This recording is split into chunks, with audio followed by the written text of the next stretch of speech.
Hello everyone, welcome to the live mock attempt of CAT. I am Rishi, and in this video I am going to attempt a mock CAT live so that you get an idea as to how to write a mock and how you can improve your performance, uh, particularly when it comes to the attempt strategy and time management.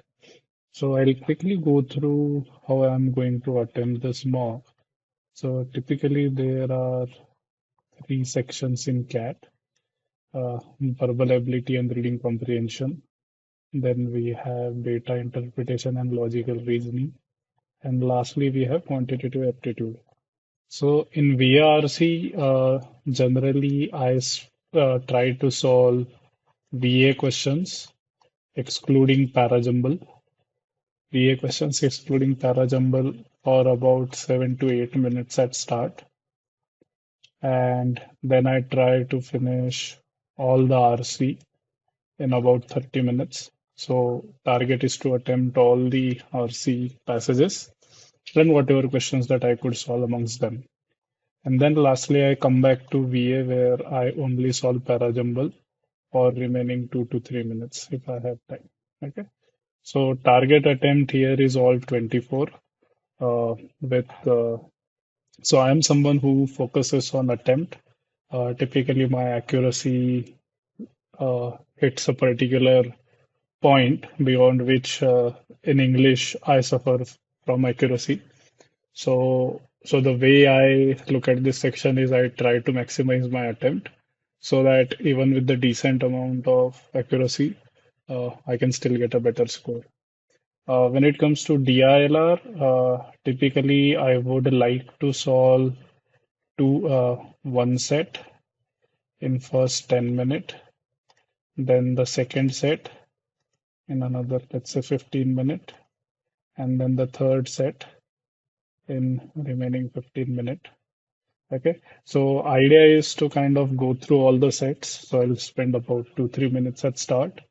I'll figure out which one out of four, which is that one set which I don't want to solve, something that I feel is the most difficult amongst the four sets. So I'll keep that aside, and then amongst the three, I will try and attack um, in the level in which in the ascending level of difficulty. So whichever I feel are easy or doable, I'll solve those first. But overall idea is I don't want to solve or get stuck in any difficult set there. So that's one set that I'm gonna keep aside at the start itself. And in QA, I typically do round strategy. So I divide the QA section in round one, round two, and round three. Round one is where I will attempt most of the easy questions, and probably I'll spend 20 minutes here. Then medium level question, another 15 minutes here. And typically, this is where my quant section ends most of the time. But in case if I still have some question left or I still have some time left in the end, then I would attack the most difficult question that I find in the set.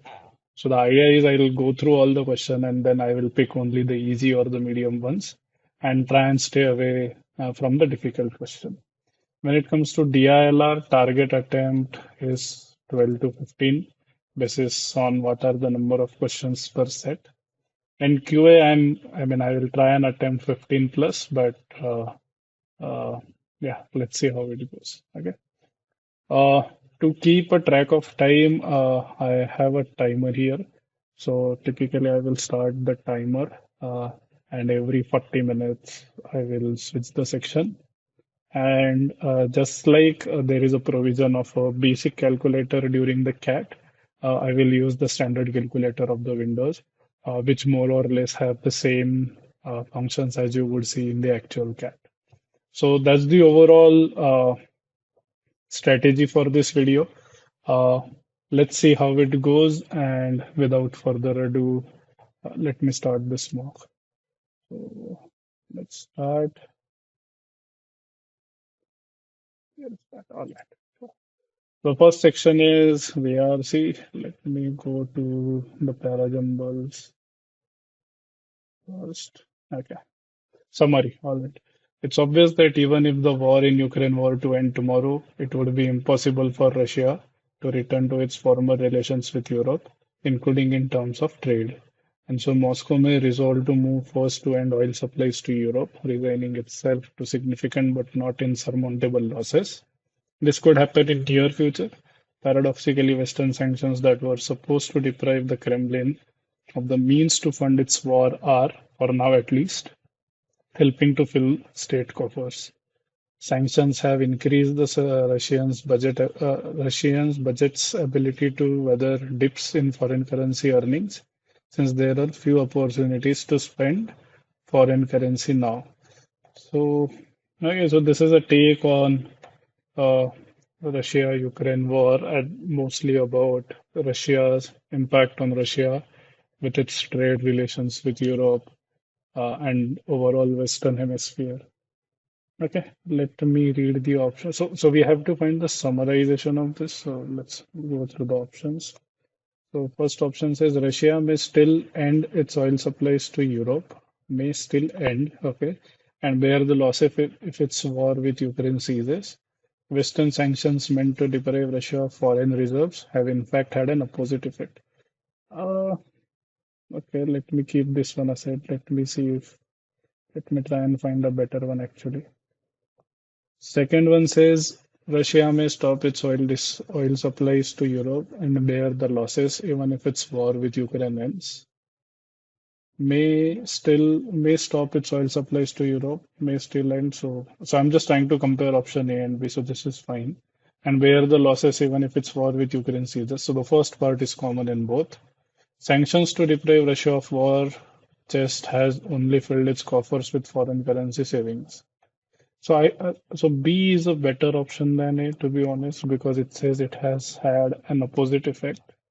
So you cannot say, okay, we were trying to sanction you to hurt you, but opposite effect means so it has ended up giving you an advantage. That has not happened. The Russia has tried to uh, see through it and minimize the uh, losses that it could incur, but that doesn't really mean that it had an opposite effect or that they felt it was advantageous. So A, I would not mock. With the increase in foreign currency reserves that the Western sanctions have created, increase in foreign currency reserves, okay, that's an indirect effect of it, but okay. It may be encouraged to end its war. No, this has reversed the cause and effect. As Russia realizes that its relation with and trade with Europe can never be the same, Russia realizes, okay, it may end its oil supplies to Europe in spite of the losses, as sanctions have created substantial foreign exchange savings. Okay, so this statement is using the words from the passage, but not in the same cause and effect sequence as given in the passage. So I'll go with B. Civilizations pass through a process of evolution which can be analyzed as follows. Each civilization is born in some inexplicable fashion and after a slow start enters a period of vigorous expansion, increasing its size and power both internally and at the expense of its neighbors until gradually a crisis of organization appears. Okay. When this crisis has passed and civilization has been reorganized, it seems somewhat different. Its vigor and morale have weakened. It becomes stabilized and eventually stagnant. After a golden age of peace and prosperity, internal crises rise again. At this point, there appears for the first time a moral and physical weakness which raises questions about the civilization's ability to defend itself against external enemies. Racked by internal struggles, weakened by loss of faith in its older ideologies, and by the challenge of newer ideas incompatible with its past nature, a civilization grows steadily weaker until it is submerged by outside enemies and eventually disappears. This is more or less the story of all the civilizations, all the big kingdoms that world has seen. That first you start with some foundation, some principle. It worked for few years, few centuries, perhaps few centuries and decades. Then you have external, so you see the dilution of your principles as the surrounding world progresses, and then comes the internal. I mean, and then comes the weaknesses that you have in existing ideologies, and then eventually the demise. Okay, so straightforward passage. Civilizations originate inexplicably and slowly expand to include their neighbors. As their extent and power grow, they acquire a new identity, peace, and prosperity, which leads to this leads to internal crisis. No. The evolution of a civilization can be analyzed thus. It originates in inexplicable ways, expands in size and power at the cost of its neighbor. Then it enters a golden age of peace and prosperity, followed by a period of moral and physical uncertainty. But why? That why part is missing. But overall, this option seems okay, eventually resulting in disappearance at the hands of its enemies. Okay, civilizations originate in unknown ways, expand and recognize themselves to enter a golden age of stability and prosperity until internal crises arise again, enfeebled by moral and physical uncertainty. I guess this is very important. And unable to reconcile to new ideas, they are overcome by external and finally disappear. So I would prefer C over B. Civilizations are born in external ways. They gradually expand size and power, overcoming internal and external odds. That's not mentioned. Very good. Let's see how much time have I spent. Okay, 6 minutes spent. The revolutions in thought brought about by the Victorian sages J.S. Mill, Huxley, Darwin, Spencer, blah blah blah, seem to presage endless changes in human life, and man would go forward indefinitely on stepping stones of his dead selves to higher things. Before we condemn it for its short-sightedness, we survivors of two world wars and atomic bomb, it is as well to remember that we are in the position of adults condemning children. The rationalism of the 18th and 19th centuries was not a sterile, boring state of mind. It was a period of intense and healthy optimism that didn't mind hard work and pedestrian logic because it felt free as never before. At close quarters, the Victorian sage is often found whopping and cutting capers. Okay, straightforward one. Let's look at the when we denounce the rationalism of the thinkers of the 18th and 19th century as short-sighted and boring, it is like the adults condemning the optimism and enthusiasm of children. Okay, the rationalism of the philosophers of 18th and 19th centuries that presaged revolutionary changes in human life was the result of hard work and healthy optimism akin to those of. Oh no, this is a distortion. They had hard work and healthy optimism. This is fine. But as if it's similar to children, no, that is wrong. That is like literally they are taking it as a children. When we who have survived two world wars and atomic bomb condemn the rationalism of the Victorian sages, we ought to remember that we are condemning the optimism this is way out of line. Before we condemn the revolutionary rationalism of the 18th and 19th centuries, we ought to remember the changes that it says in the world war. I guess it's fine. Let me go to odd sentence also. As in someone's art, perspective is rendered through color with the warm reddish browns advancing and the cool blues receding. The monochromatic color scheme was suited to the presentation of complex multiple views of the object, which was reduced to overlapping opaque and transparent planes.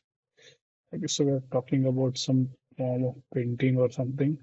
And Brack's painting the volumes of the houses, the cylindrical forms of trees, and the tan and green color scheme are reminiscent of Paul Season's landscapes, which deeply inspired the Cubists in their first stage of development. So here we are talking about this person's. So, so here the full name is written. So this seems like three would come before one, and somehow will seem to be connected to. I'm not sure. Monochromatic color scheme. Okay. It was, however, blah blah blah painted by Picasso in 1907 that presaged the new style. In this work, the forms of five female nudes became fractured angular shapes. Cubism derived its name from remarks that were made by critic Louis blah blah blah, who I have no idea what this passage is talking about. Existing historical sources on African music and dance are more abundant than might be expected. The individual musician, his style and creativity have always played an important role. It is widely acknowledged that African music has undergone frequent and decisive changes throughout the centuries. Mm,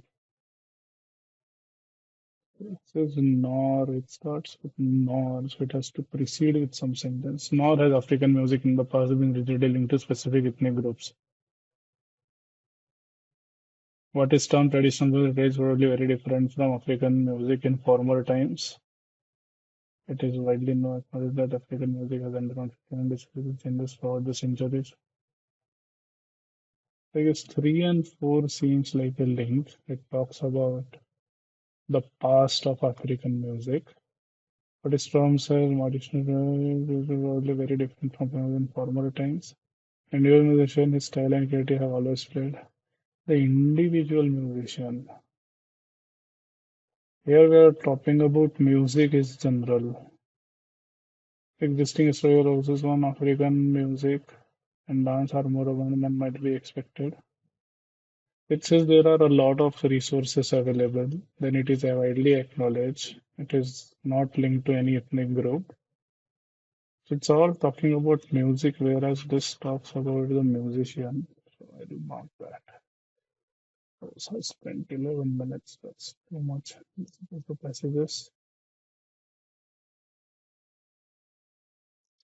Global debt, according to a recent report by Institute of International Finance, amounted to nearly $300 trillion last, equal to 356% of global GDP. This extraordinarily high debt level represents a 30 percentage point rise in the global debt to GDP ratio the past 5 years. No wonder analysts increasingly worry about the possible adverse consequences of excessive debt levels. Unfortunately, few economists have a clear understanding of why too much debt is a bad thing, let alone how much debt is too much.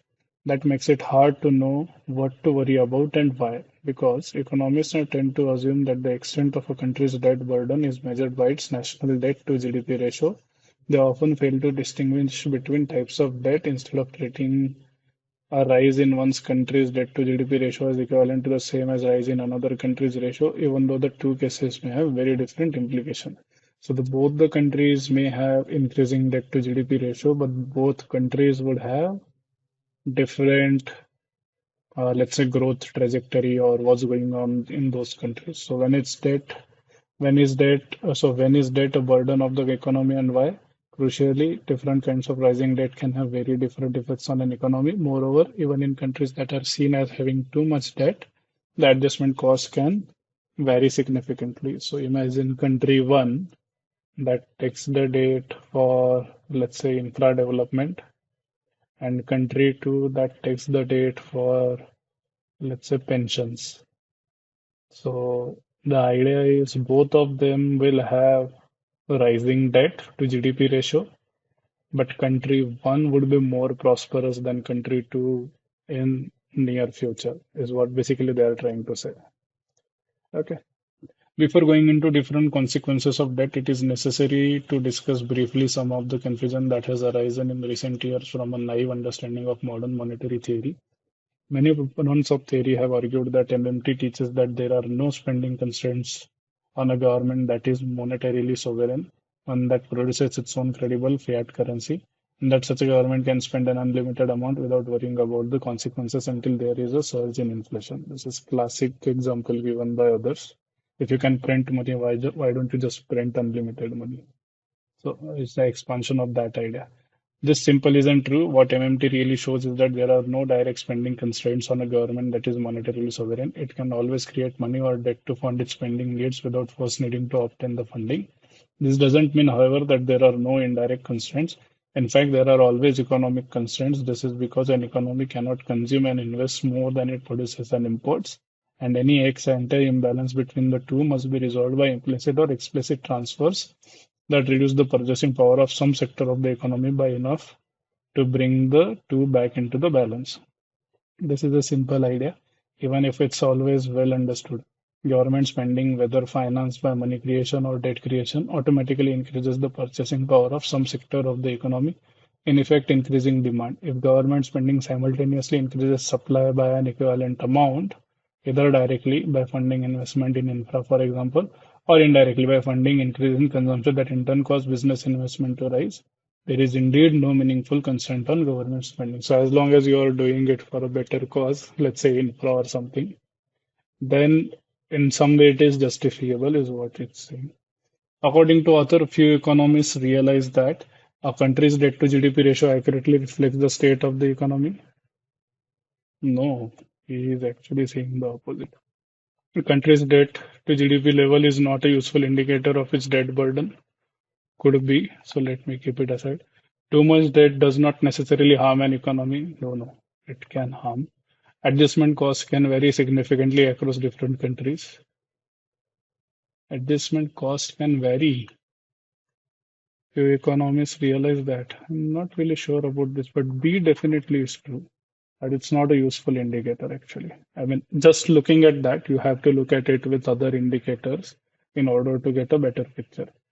It can be validly deduced from the third paragraph that what was the third paragraph or second, third? Oh, the sovereign country. Okay.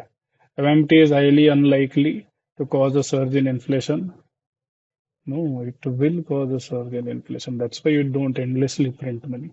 Proponents of AMT have only a naive understanding of the theory. No, proponents of AMT saying that they have a naive understanding, which means we are basically saying that they don't understand much. You shouldn't really assume that. One of the consequences of MMT is hyperinflation. It's not written there. They are saying third para, but it's not mentioned there. This is what is assumed in the real world that if you print money, chances are you will have an inflated country. Monetary sovereign governments can never run out of money. That is fine. Yeah. On paper, yes, you can never run out of money. According to the passage, all of the following statements are true except. So three of the following are true, one is not. Three are true, one is not. If this is not, this is C, this is D. Okay. MMT enables monetarily sovereign governments to print as much currency as they desire. So this is true. You it's your own country, you are sovereign, so you can do whatever you want. So this is true. So this is not an answer. MMT does away with the limits and constraints on borrowing for monetarily sovereign governments. MMT does away with the limits and constraints. Yes, you can do what you can print your own money, so you don't really have a constraint. MMT makes ex-ante imbalance in the economy resolvable in advance. No, it actually creates that imbalance. This is not true, so this should be the answer. Let's check DILR of increasing economies to bail out sectors that are in distress. This is true as per this. According to the author, when is there no meaningful constraint on government spending? When is there no meaningful constraint? So basically, what they are trying to say is you keep printing the money, which is you have enough supply, but a supply of money. But if you don't have enough production in the country, I mean, where will you spend it? So if you don't have enough demand, but you have too much supply, that's the imbalance. Okay. When government spending is financed by money creation, no. When government spends more and more on infra, assuming that infra benefits, so it's incomplete option. When the government reduces the gap between demand and supply to zero, yes, which means there is no imbalance at all. When the government reduces the purchasing power of some, no. See, yeah, how much time have we spent? Oh my God, 18 minutes spent already. Britain has the widest gender pay gaps in Europe. For every pound that men earn, women make 80 paisa. This year, organizations were required to annually publish the hourly pay gap between men and women. The 10,000 employers that were researched revealed an average median pay gap of 12%. Some reported a 39.5% gap. The data doesn't adjust for employees' different roles. CEOs are compared directly with secretaries. Mean gaps are skewed by a few high earners. 9 of the 10 organizations with the greatest differences between median and mean pay gaps are football clubs, leaving room for spin and counterproductive responses. Two narratives have emerged. The gaps prove how sexist the workplace still is. They are explained by men's greater share of senior jobs and not discrimination. Neither is quite right. Gender pay gap doesn't reveal pay discrimination. The new reporting exercise is not about that. Airlines with wide pay gaps are unlikely to have unequal pay because collective bargaining tends to determine salaries. Of EasyJet's pilots, 94% are men, average salary 90 to 400. whereas 69% of cabin crew are women, average salary 24,800. The airline industry does not have a equal work and equal pay problem so much as a recruitment problem. Other industries fail to promote enough women. A study by Schema Business School shows that whereas half of graduate entrants in American law firms were women, only one in five equity partners was only one in equity five partners were women basically. Women constituted 52% of banking employees globally, but only 38% of middle managers and 16% of executive committee members were women. Okay. Companies have accompanied their data with plans to fix things. Many firms aim to improve the figures by next year, hoping to achieve gender balance across all ranks by 2030. There should be wary of quick fixes. So basically, don't just fix just to be compliant on paper or look good on the paper is what author is cautioning. Sensible solutions take time. One must diagnose what lies behind the numbers and concern that this British reporting is ostensibly focused on pay, but in reality, it's just about representation, says Brian Levin of Mercer, a consultancy. Companies need to check whether they are hiring equitably, paying equitably, and offering equitable opportunities to advance. Men's and women's salaries start diverging from the childbearing years. This motherhood penalty is often followed by the good daughter penalty when elderly parents require care and daughters prove more conscientious than sons. The median gap is only 2% among full-time workers in their 30s. It jumps to 14% in their 40s and 16% in their 50s. It may be tempting to blame women's lack of progression on their wombs. This is only part of the explanation. The other is structural discrimination. One in nine new mothers is dismissed, made redundant, or treated so poorly that she leaves. Subtler biases favor men in hiring, performance reviews, pay, and promotions. A 2016 study by some university found that among workers who asked for pay rises, men were 25% more likely than women to get the nod. Unlike Britain, many European countries tackling pay gaps have focused on discrimination between people with similar jobs rather than gaps across whole companies. Nevertheless, Britain's blunter exercise is having an impact. The data has got everyone talking about pay. Now that the numbers are out, executives are keen to improve women's positions. Okay, interesting. Which of the following has been cited as a problem that plagues the airline industry, uh, as can be deduced from the passage? So they have a recruitment problem, is what author has clearly mentioned. Which of the following best describes the purpose of the example of the study conducted by Schema Business School? Schema Business School, that was that school, so that, yeah, okay. Graduate to mid to senior to executive level progression. To demonstrate that the difference in the probability of a female employee at an entry level position and at a top level position is highest in the banking sector as compared to other sector. There's no sector-specific comparison that they have done. To indicate that more women than men are employed in management roles that do not fall under the classical definitions of equity partners. Okay, to highlight that there are leaky pipelines in some sectors where share of women drops at several levels of promotion. Yeah, that's what they are saying. At start, you have 52%, but only 38 are managers and only 16 are executives. So it's like funnel, it keeps coming down. To reiterate that it is high time that the banking sector reduce the pay gap between male and female employees. No, no, no. That's the inference from the study. But what was the study? What was the purpose? I guess this is fine. Which of the following statement best reflect the main argument of the author in the passage? What is the main argument? Despite its flaws, a new obligation to report differences between men's and women's pay could spark a change in employment practices. Is that the main argument? I guess the argument is more on what is the problem than what's the solution. Income gap exists because men are favored in hiring performance reviews, pay, and promotions to senior positions. Where is the women angle here? That is also the main part of the argument. Companies should not remain in the bottom quartile for gender and ethnic diversity in leadership. A woman's lack of progression in the workplace can be solely attributed. No. So this is not. B also, I don't think, despite its flaws, a new obligation to report the difference between men's and women's pay could spark a change in employment practices. Yes, that's what he's saying in the end anyway, right? Unlike Britain, tackling pay gaps focused on discrimination, now that the numbers are keen to improve women's position. They could spark a change in employment practices. So maybe I'll go with which of the following interventions would the author of the passage support? The impact of the motherhood penalty and a good daughter penalty needs to be studied. No, I don't think so. Companies should hire equitably, pay equitably, and offer equitable performance to advance. Important intervention. So, what is it that author would like to see happen and then eventually see what are the results? It's kind of what experiment would you like to do?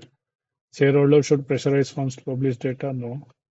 The pay reporting line written should focus on income gap across industries and not just discrimination. Yeah, go with B. They should hire equitably, pay and offer. How much time? 15 minutes left. 14 minutes left. Is it? Yeah. The peculiar character of the the peculiar character of the problem of a rational economic order is determined precisely by the fact that the knowledge of the circumstances of which we must take use never exists in concentrated or integrated form, but solely as the dispersed bits of incomplete and frequently contradictory knowledge which all the separate individuals possess. I have no idea. The peculiar character of the problem of a rational economic order of the rational economic order has a problem is determined precisely by the fact that the knowledge of the circumstances of which we must make use, the knowledge of the circumstances of which we must make use, never exist in concentrated or integrated form, but solely as the dispersed bits of incomplete and frequently contradictory knowledge which all the separate individual possess. So it's basically you don't have one person who knows end to end what the problem is.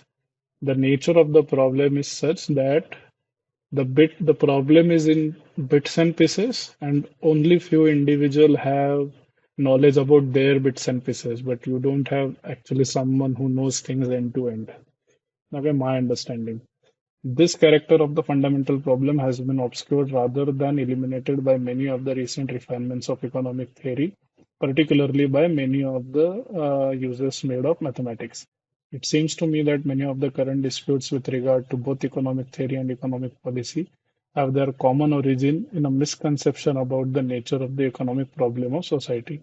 This misconception, in turn, is due to an erroneous transfer to social phenomenon of the habits of thought we have developed in dealing with the phenomenon of nature. So, the economic theory, there's a problem with economic theory and economic policy, but the author says the problem is not only at that level, it's actually a problem of society. It's how we think, the thoughts we have inherited, the habits and attitude and behavior that we have inherited, uh, is the is somewhere the cause of the problem.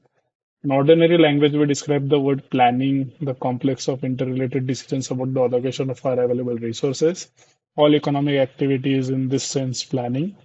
And in any society in which many people collaborate, this planning, whoever does it, will in some measure have to be based on knowledge, which in first instance is not given to the planner, but to somebody else, which somehow will have to be conveyed to the planner. So you don't have one person who knows everything. Okay. The various ways in which the knowledge on which people base their plans is communicated to them is the crucial problem for any theory explaining the economic process, and the problem of what is the best way of utilizing knowledge initially dispersed among all the people is at least one of the main problems of economic policy or of designing an efficient economic policy. So basically, you should have a planner who has access to all the problems. So the first thing you should tackle is how can people in the society convey their problems to that planner at start, at start of planning. Eventually, once the plan starts, the planner will come to know the problems, but the whole idea is how do you make it efficient? So you should lay down all the problems at start, is what they are saying. The answer to this question is closely connected with with that other question which arises here, that of who is to do the planning. It is about this question that all the dispute about economic planning centers. This is not a dispute about whether planning is to be done or not. It is a dispute as to whether planning is to be done centrally by one authority for the whole economic system, or is it to be divided among many individuals. Planning in the specific sense in which the term is used is contemporary controversy necessarily means central planning, direction of the whole economic system according to one unified plan. Competition, on the other hand, means decentralized planning by many separate persons. The halfway house between the two, about which many people talk, but which few like when they see it, is the delegation of planning to organized industries, or in other words, monopoly. So basically, this is classic case of socialism versus democracy. Should you have a pure competition, or should you have a pure socialist organization governing the economy?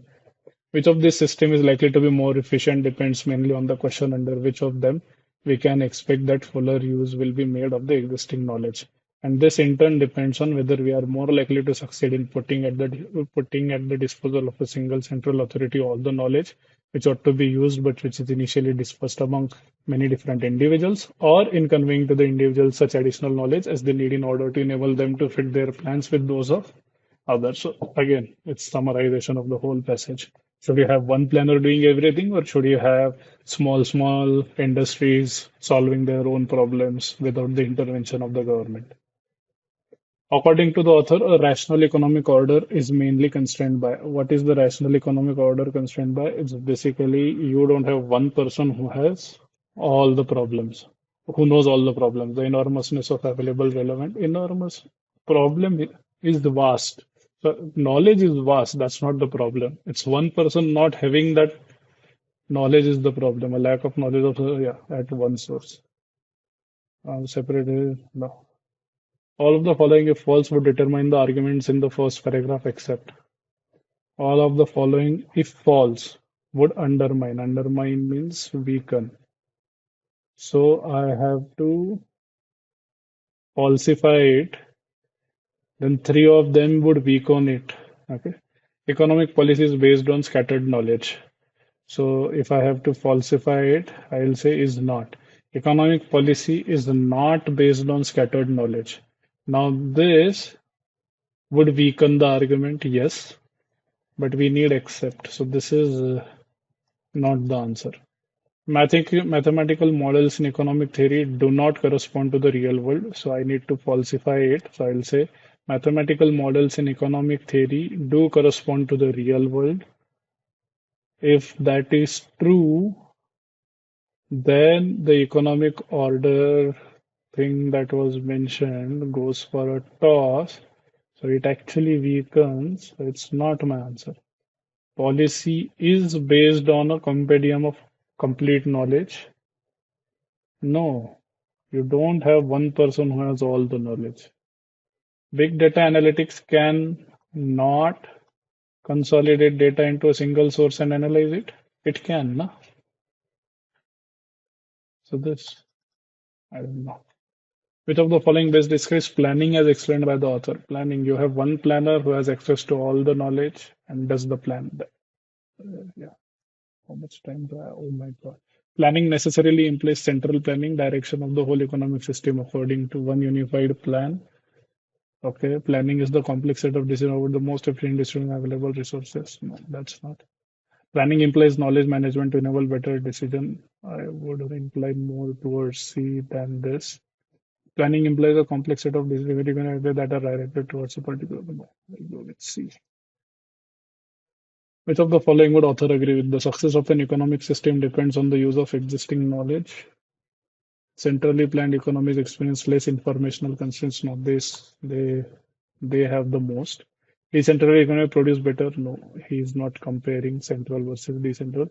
Ensure fuller delegation is a problem. No. Yeah. Symmetry is not a number or shape, but a special kind of transformation, a way to move an object. If the object looks the same after being transformed, then the transformation concerned is the symmetry. For instance, a square looks the same if it is rotated through a right angle. This idea, much extended and embellished, is fundamental to today's scientific understanding of the universe and its origins. At the heart of Albert Einstein's theory of relativity lies the principle that the laws of physics should be same in all places and at all times. That is, the laws should be symmetric with respect to motion in space and passage of time. Quantum physics tells us that everything in the universe is built from a collection of very tiny fundamental particles. The behavior of those Particles is governed by mathematical equations, laws of nature, and those laws again possesses symmetry. Particles can be transformed mathematically into quite different particles, and these transformations also leave the laws of physics unchanged. These concepts could not have been discovered without a deep mathematical understanding of symmetry. This understanding came from a pure mathematics. Its role in physics emerged later. Extraordinarily useful ideas can arise from purely abstract considerations, something that the physicist Wegener referred to as the unreasonable effectiveness of mathematics in natural sciences. Physicists have long wondered why space has three dimensions and time one, why we live in a four-dimensional space-time. The theory of superstrings, the most recent attempt to unify the whole of physics into a single coherent set of laws, has led physicists to wonder whether space-time might have extra hidden dimensions. Okay. A controversial feature of the superstring theory is the belief that formulating a new theory of space and time depends mainly on the mathematics of relativity and quantum theory, the two pillars on which modern physics rests. Unifying these mutually contradictory theories is thought to be mathematical exercise rather than a process requiring new and revolutionary experiments. Mathematical beauty is expected to be a prerequisite for physical truth. This could be a dangerous assumption. It is important not to lose sight of physical world, and whatever theory finally emerges from today's deliberations cannot be exempt from comparison with experiments and observations, however strong its mathematical pedigree. At the moment, though, there are good reasons. So basically, they are saying don't do it, don't believe anything without experiments and observations, even if the maths is strong. At the moment, though, there are good reasons for taking the mathematical approach. One is that until a really convincing combined theory is formulated, no one knows what experiments to perform. Another is that mathematical symmetry uh, plays a fundamental role in both relativity and quantum theory, two subjects where common ground is in short supply, so we should value whatever bits of it we can find. The impossible structures of space, time, and matter are determined by their symmetries, and the sum of the most important possibilities seem to be associated with exceptional structures in algebra. Space-time may have the properties it has because mathematics permits only a short list of special forms. If so, it makes sense to look at the mathematics. How much time do I have? 3 minutes. Mathematical beauty is expected to be prerequisite for physical truth. This could be a dangerous assumption. Which of the following is true? Weakens the assumption. So I have to weaken this assumption.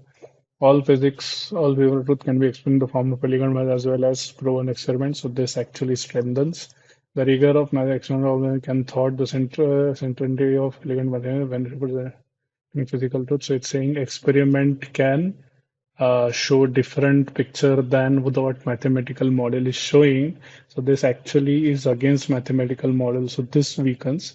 The physical world may contradict mathematically proven theories if there are. Yeah, this is fine. Success experience. Okay. The author believes that there are good reasons for taking the mathematical approach. Last paragraph because we don't know what experiment to do and blah blah blah all sorts of things that he said. Found from some of the major possibilities of space-time structure, there's very little common between them theory. No, that's why one should not. There is again between space-time. No, only is extreme. There is no convincing combined theory considered by the experiments. The operation for BNC not there. Not sure between A and D. No reference to the unreasonable definition of mathematics in natural science is considered with the view of the following statements. Don't know as much as they should do. A dependence of symmetry reveals parallels with symmetries in the natural world. Raise their possibilities. Yes, so this is fine. This is actually written there, no? Long before, somewhere long before experiments came, maths was there, something like that. Last question, if I can attempt.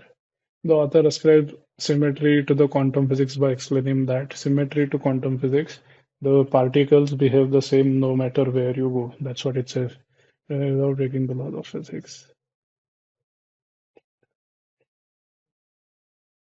Not long space and time. No, I'll go with that. Okay, 30 seconds. I guess I have one question left. The author believes that there are good reasons for taking the mathematical approach. From some of the major possibilities of space-time structure, there is no convincing combined theory consisting with mathematics and no convincing combined. No, there should at least be one. No, I'll go with that. All right. I guess my planning went for a toss. I could not even attempt these parajumbles. Chalo, let's move to DILR. Thomas is the member of a local cryptocurrency club. He has developed a new scripting technique using only the five vowels of the English alphabet. This scripting technique has the following rules. The codes for both the uppercase, lowercase case, or specific letter are the same. The letter has unique code, which is one of the five vowels A, E, I, O, U in the English language. The vowel A codes six letter and every other vowel codes five letter. So A, E, I, O, U, 5 each, so that's 25, and A has one more, so 26. In order to convert a word into its code, the corresponding vowels are arranged in reverse alphabetical order. So if I say Rishi and code for R is, let's say, A, E, I, O, E, then the corresponding word would be E, O, I, E, A in the reverse manner. The reverse alphabetical order. Oh, okay. It's reverse alphabetical order. Okay, this is a little complicated, but okay. There is no change in the rules of punctuation. Following is the example of encryption made with this new scripting technique. So it become UU. So I and T both have U. I have U, so is may S will have I. A is A. TRUTH. So there is two T's and then there are two U's. Okay, something like that. It's coding decoding problem, but slightly tougher. How many questions are there? Four questions. Okay. I'm sorry. The insurance premium charged by a certain insurance company for a vehicle in any year is calculated on the basis of the depreciated value of the vehicle at the beginning of the year and the age in completed years of the owner of the car at the beginning of the year using the following formula. Depreciated value plus age into 1 lakh divided by 50. The line graph show below represents the depreciated value of the cars owned by Carol and Suzanne beginning of each year from 14 to 20. Carol was born on 23rd July 1987. Suzanne was 1979. Both Carol and Suzanne paid the insurance premium. Okay. Four questions there. Anusha, teacher, conducted an exam for five students, PKGSR. Each student received a different mark in exam, and Anusha ranked the five students from 1 to 5 based on their marks in the exam, such that a numerically lower rank is considered better than a numerically higher rank. However, before revealing their ranks to the five students, she asked each of them to guess the ranks of all the five students. Except for Pawan, none of the students guessed that the rank of this classic IIR puzzle. And I guess there is no definite answer. If the actual rank and then there is more than one of the above, I don't know. In the following chart, a number of literate females and the fraction of population who are literate is divided by 10 centuries. A through J. Where is the graph? Okay. A through J. The number of literate females is giving along the horizontal axis while the literacy percentage is vertical axis. However, if you remember a rectangle is the number of males in the country and whose height, the literacy percentage among the males in the country. Okay. For each country, the center of the number of literate females and the overall literacy percentage. Number of literate male in A is 400,000. Literate male in A, so 1, 2, 3, 4. Okay. And then our illiterate males is 600. Okay. Other each country rectangle so to the number of males. Number of males is horizontal. Number of literate females, fraction of population who is literate. Okay, so this would go there, and then the size of the box. Okay, I'll come back to it. So which one I will not solve? I guess this one is a pure LR, so I am not comfortable attempting it. I'm okay doing calculations and all. How much time? 5 minutes I have spent. Let me start with this. So basically what I have to find is I have A, E, I, O, and U. Each of this letter has an alphabet assigned to it, some consonant assigned to it, for which these are the codes. So A has 6 and others will have 5 each. So what did I say? It and both are UU, which means what? I and T are both represented by U. This is done, this is done. Is I is represented by U, so S is represented by I. A is A. A is A. Then truth has two T, so two U. And then you have RUH. OIE is RUH. OIE. So RUH is one amongst OI and EH.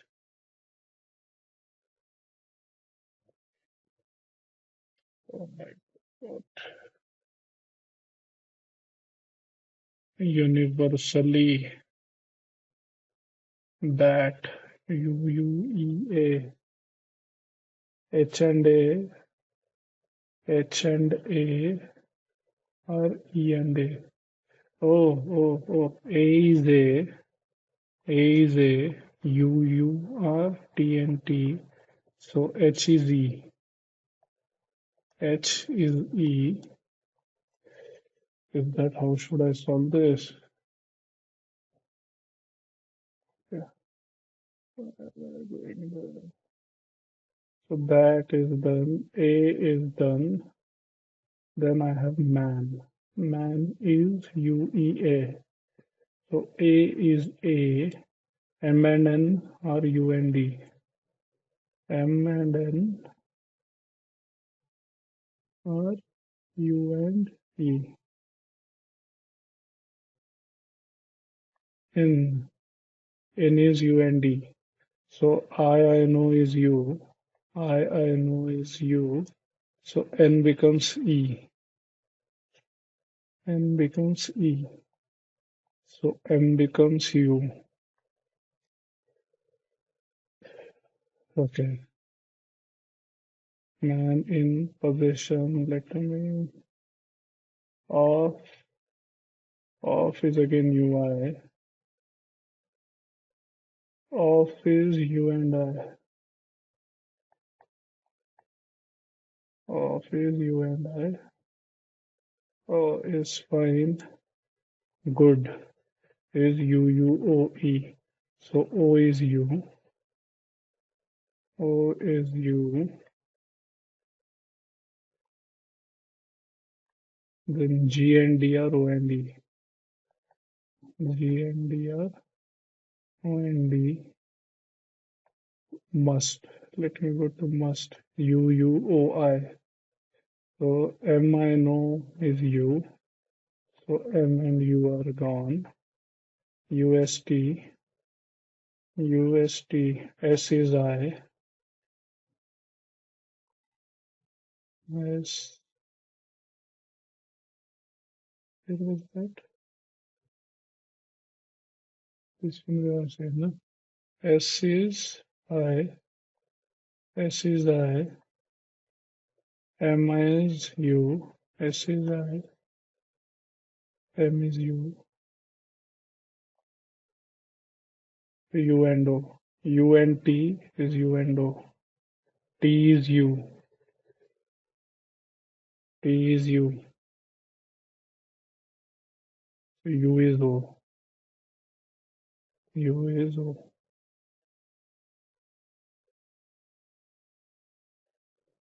Oh my God, this will take time, is it? We move to next. We want is, I guess, EEAA. So WANT, ANNT are AE and U. ANNT are AE and U. So W is U. Okay. So I guess this one is full now. So I know all the U's. I know all the U's. This is done. This is done.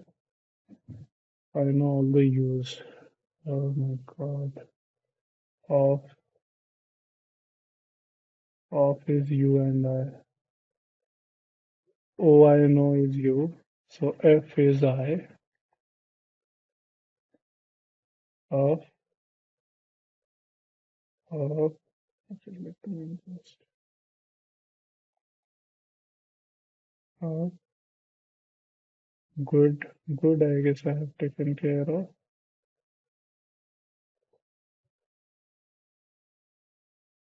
Mm, we want a good life. So why does this has 5 in it, but only 4 here? Life is UOIE. F I F is I is U.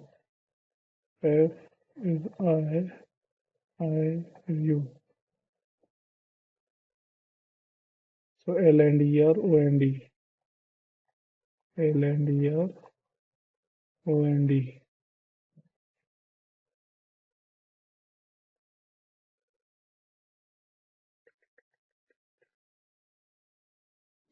It's becoming painful actually. Let me go to next. Single. What the single UOOIEE.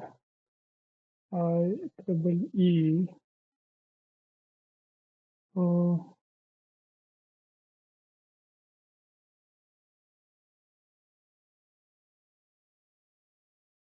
okay.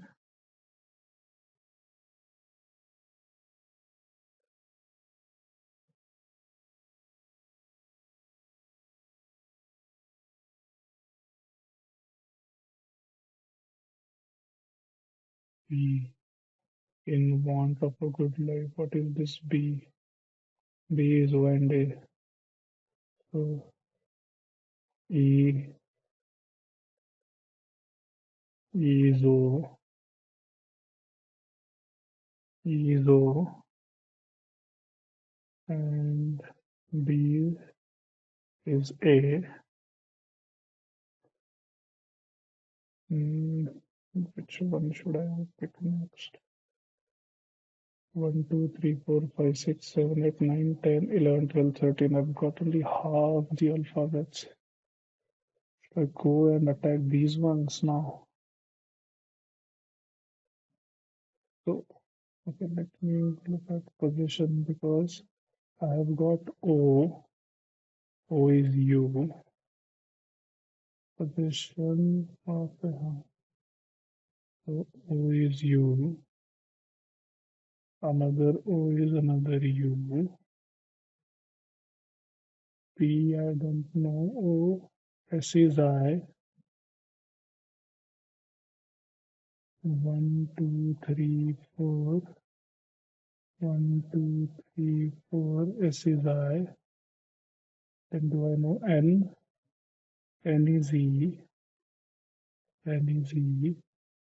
So now what is remaining? P, E and I, and O, O and I. P, P, E and I. E is O. E is O. So E is done. O is done. So O and I. P and I is O and I.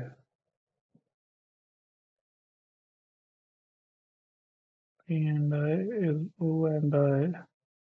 So I P comes here then. So position is done.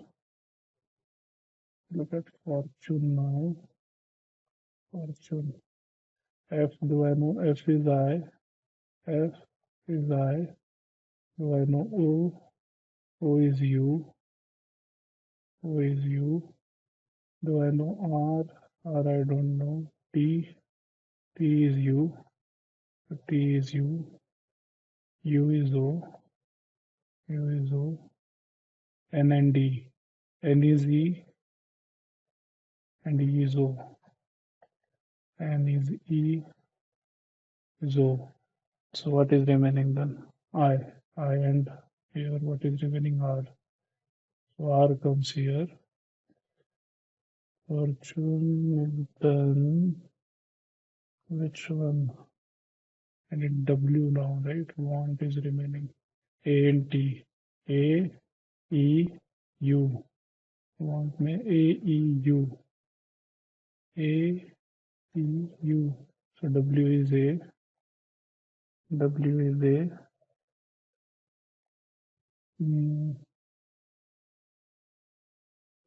We look at universally now. U I know is O. U is O. What is N? N is E. N is E. Uni. I is U. I is U. B we don't know. E is O. E is O. Oh, I have already striked out, no? Then what is that? R I know. R is I. R is I. S. S is I. S is I. A is A. A is A. L. L I don't know. Y. L Y I don't know. 2 A's, 2 E's, and V. So U's I have taken up. So what is remaining? A's and E's.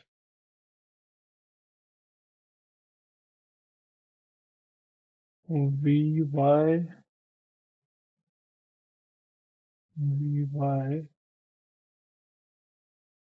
L, L, V, Y and L single, and what does that have common?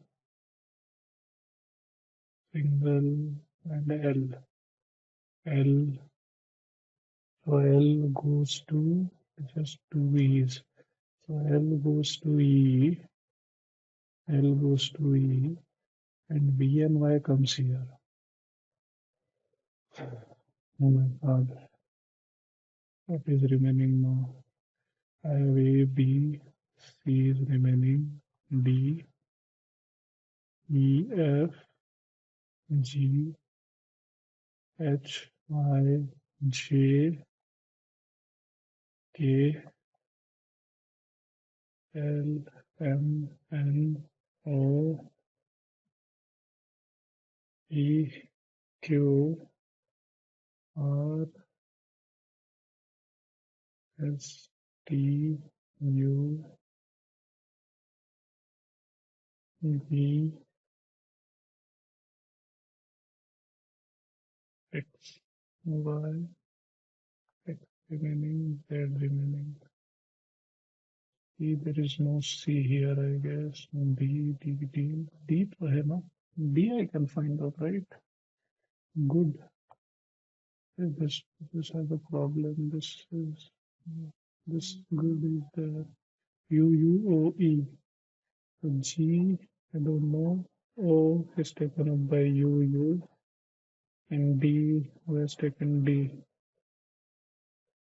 O and D is G and D. G and D और कहीं है क्या O? Where is O or D? Oh, position. Position में था ना. O. Okay. So O is G. G is done. Where does D go then? G, D, E.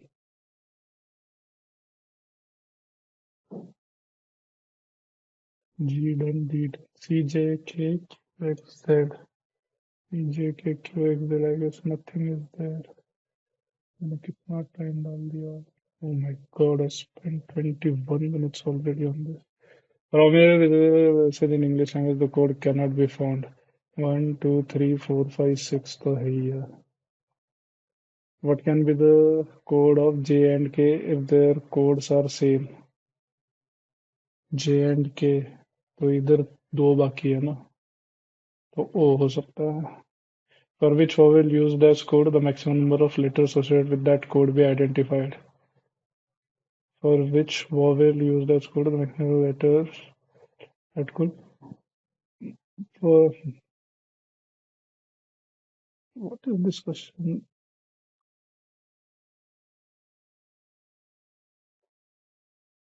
Basically, is asking for which vowel used as a code, the maximum number of letters associated with that would be identified.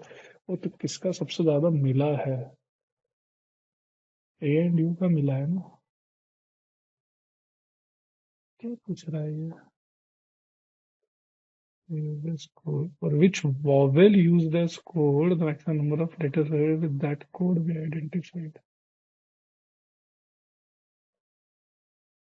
No. Which set of letters cannot be coded with the same vowel?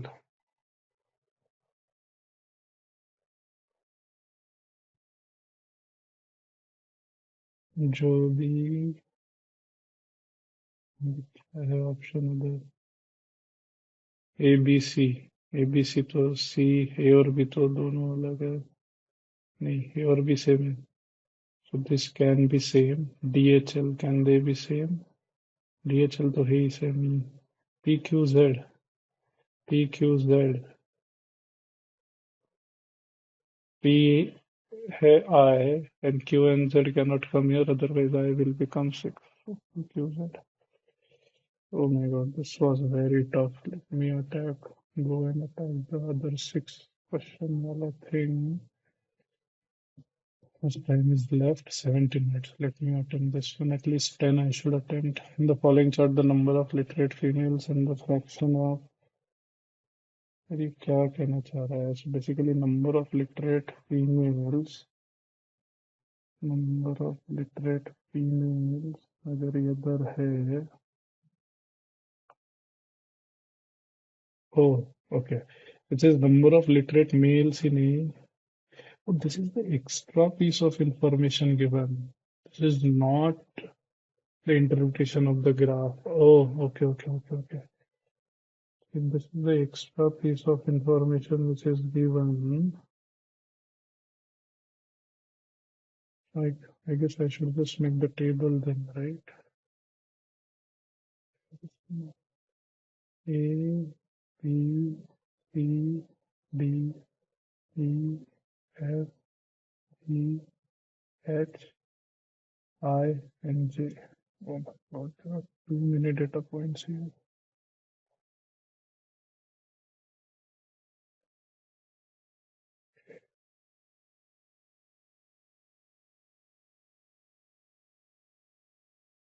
Too many data points are there.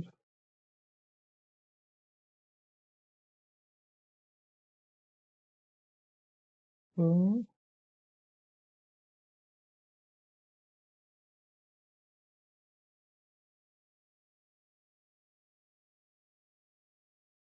Okay, questions are there, all of them are like this only. So the number of literate females is given along the horizontal axis. Literate females. Let me mark that down.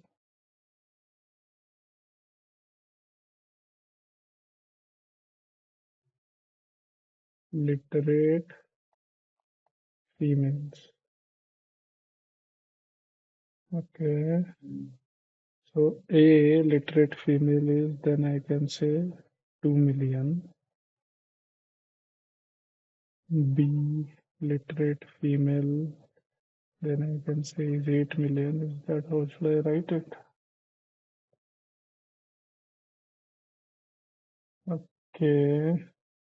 C literate female, then is again 2 million. D literate female is 3 million.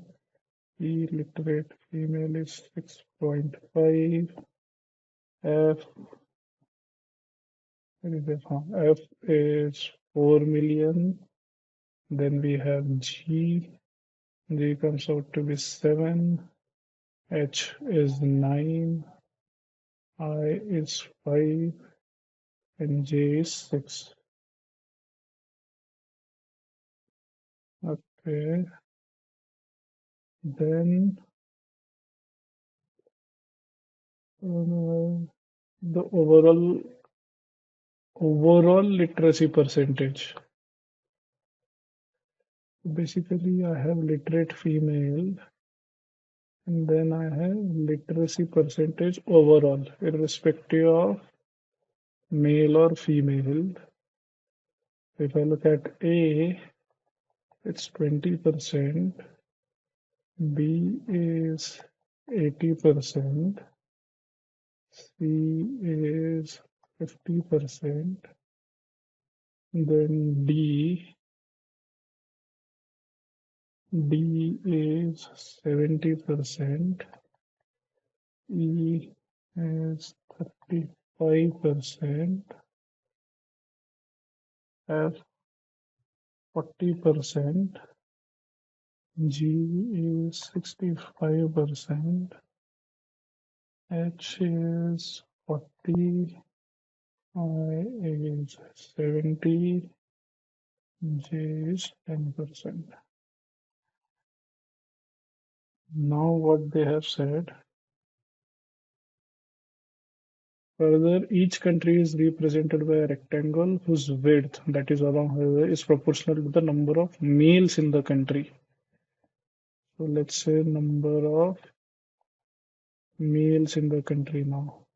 That is the horizontal axis. So A horizontal axis, the width is, oh, and for that they have given A number of illiterate male and illiterate female. 400 plus 600 is 1 million. So basically this two part is 1 million. This two part is 1 million. So everywhere I have to do half. So for example, B has from 6.5 to 9.5, that's 3. So 3 million. Then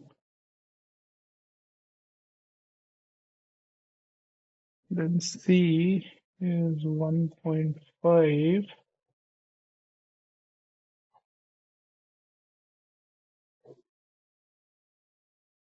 B is 1. A is 1.5. F is again 1.5. G is 2.5. H is 2 million.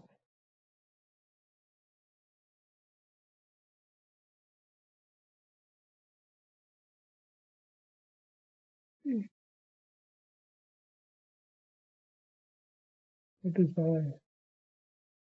Getting confused or something. I don't know. I is 1 million. J is the longest 428. 4, 8, so 4 million.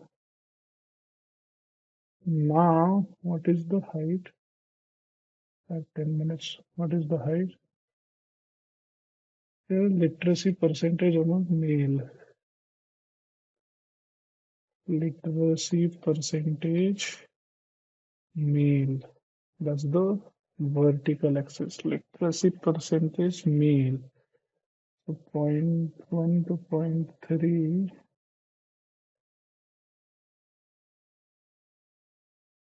Literate female and the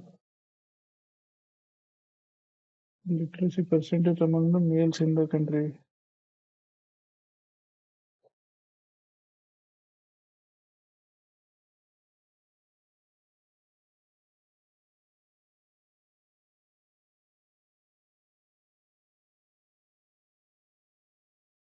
A का literacy percentage, should I just take the difference? 30 minus 10%, 20%. उसका कुछ नहीं है क्या?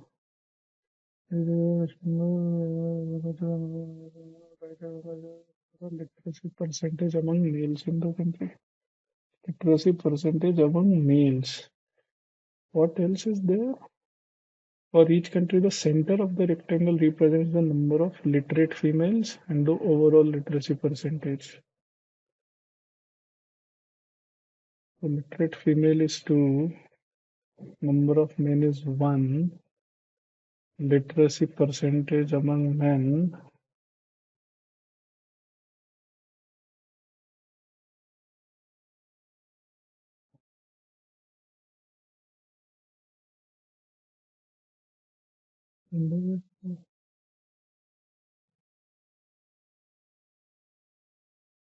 literacy percentage among males.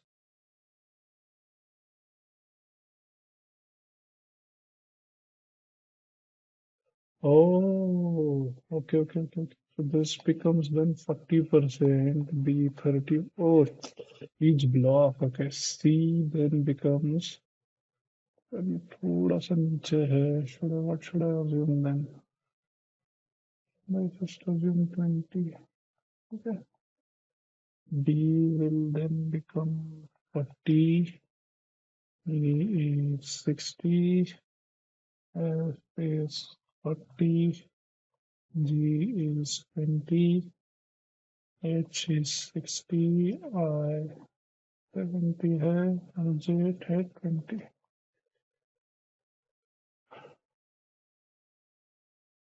Okay.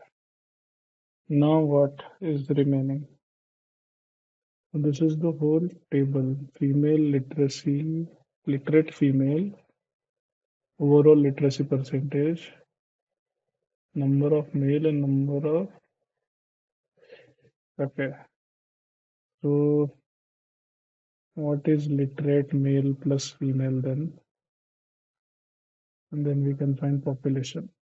So 40% of this 1 million is 0.4 plus 2, so 2.4 here, 0.9, 8.9, so 3.2 I guess, 2.3, 3.4, 6.5 plus 0.9, 65 plus 9, 74, 4 plus 0.6, 4.6, 7 plus 0.5, 7.5, 9 plus 1.2, 10.2, 5 plus 0.7, 5.7, and 6 plus 0.8, so 6.8. So this is literacy, and now I have overall literacy percentage. So if I divide this, and then I will get the complete population.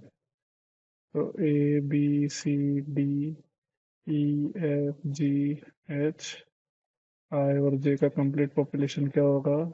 2.4 divided by 20, so that's 12 million. 8.9 divided by 0.8. 8, 1, 1, और ये कितना 1125. कितना time बाकी है? 6 minutes. C का क्या होगा? C will be 2.3, so half 50%, so 4.6. 3.4 divided by 0.7. तो तुम पॉइंट में होगा 34 by 7. 35 by 7 is 5. 35 5 से थोड़ा कम, 4 पॉइंट एंड देन है 85। ये कितना होगा? 7.4 डिवाइडेड बाय 0.35 और ये 7 7.4 डिवाइडेड बाय 0.35 21.14 एफ 4.6 का डबल 9.2 और फिर 2.3 11.5 जी हो जाएगा आपका 7.5 divided by 0.65 7.5 divided by 0.65 11.53 h क्या हो जाएगा? h हो जाएगा आपका 10.2 by 0.6 6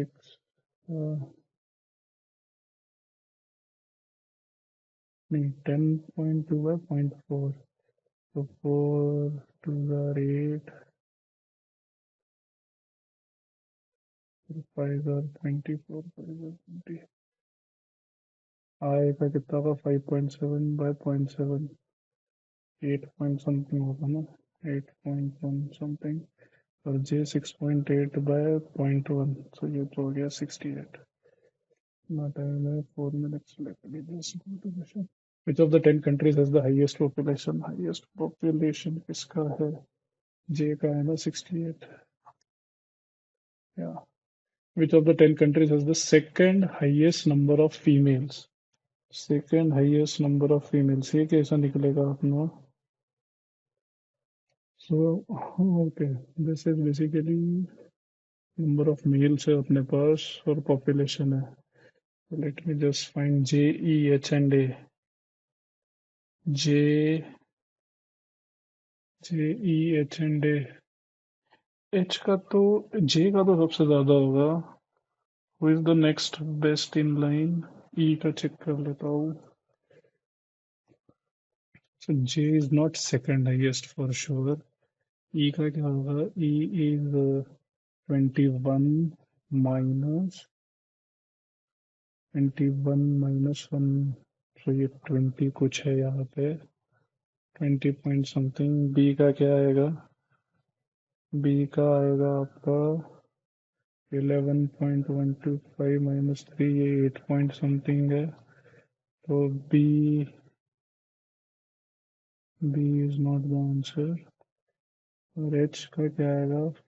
H H is 25 minus 10 नहीं 25 minus 2 23 है ये तो ये 23 ये 20 so this is second highest. Which of the 10 countries? Oh sorry मैं क्या कर रहा हूँ? Oh my god, oh my god. So this answer is D. J E H है वो कौन सा था second highest? H. What is the population of F? F का क्या था? F is 11.5. Generally don't have integral, non-integral answer. But anyway, what is the number of illiterate males in G? Illiterate males in G. Total male 2.5 or 80% of them. So 2 million. कितना time है? Okay. Which country has the second highest female literacy rate? Female literacy rate कहाँ पे है? Female literacy rate क्या होगा? Oh my God, female literacy rate would be then I have overall literacy rate, overall population. उसमें से mail literate को subtract करो. ये तो बहुत ज़्यादा कॉम्प्लिकेटेड हो जाएगा. I have options, right? Female literacy DGBC. Which of the following countries has the highest female literacy rate? अरे यार ये तो बहुत मुश्किल हो जाएगा. Second highest DGBC. Highest female literate DGBA में से किसका होगा? DGBA में से DGBA ए ए बी होना चाहिए ना. उधर 80% ओवरऑल लिटरेसी है और मेल 30% ही है. बी होगा. लिटरेसी रेट पूछा है ना. बी. सेकंड हाईएस्ट किसका होगा? BGBC. अरे यार, I don't have time. I move to cons. Find the reflection of the point 711 in the xy plane about the line x plus y equal to 0. x plus y equal to 0 कैसा होता है? x equal to y ऐसा होता है. x equal to minus y is this. Now it is 7 comma 11. 7 comma 11 is here. If I have to find इसका reflection इधर कहीं तो आएगा. So if this is 11 here and this is 7 here, तो इसका रिफ्लेक्शन कहाँ जाएगा? ये यहाँ पे जाएगा, यहाँ पे जाएगा और यहाँ से यहाँ पे जाएगा. This are the y coordinate of -7. तो ये -7, ये 11, ये -11 तक गया और ये -11 यहाँ आया. First one is a 4-digit number is of the form ABBA, so that the remainder when the remainder. Too big a question. Too big a question. Log y is equal to log x to the base 5. Log x to the base 5 का whole square है. Okay. -9 log x to the base 5 plus 27. ये तो quadratic equation हो गया ना. If I consider it k square minus 9k plus 27. 27 को तो roots भी नहीं है. If the following is true, okay, the one is true about the equation x power y is 5 power 27. X power y, x power y, what is y log x?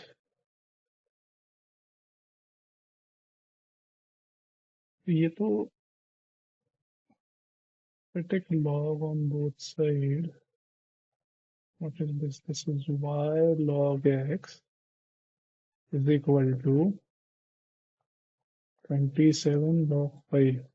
So log of x to the base 5 is 27 by y. So basically ये equation क्या हो गया? Y is equal to 27 by y the whole square minus 9 into 27 by y plus 27.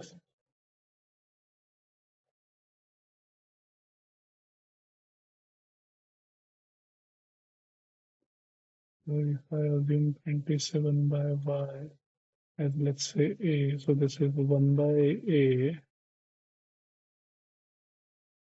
If I divide rod by 27 and this is a square by 27.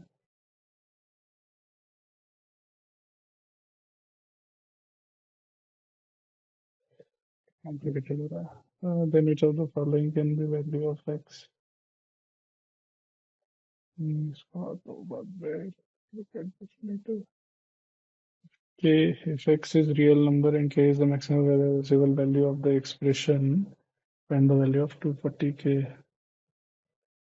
If x is real and k is the maximum, so k is basically x plus 2 upon 2x square plus 4x plus 8.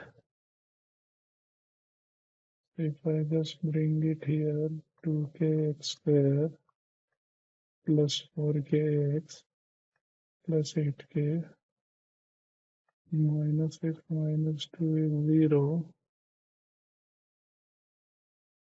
If x is real, a point P is marked inside a rectangle ABCD.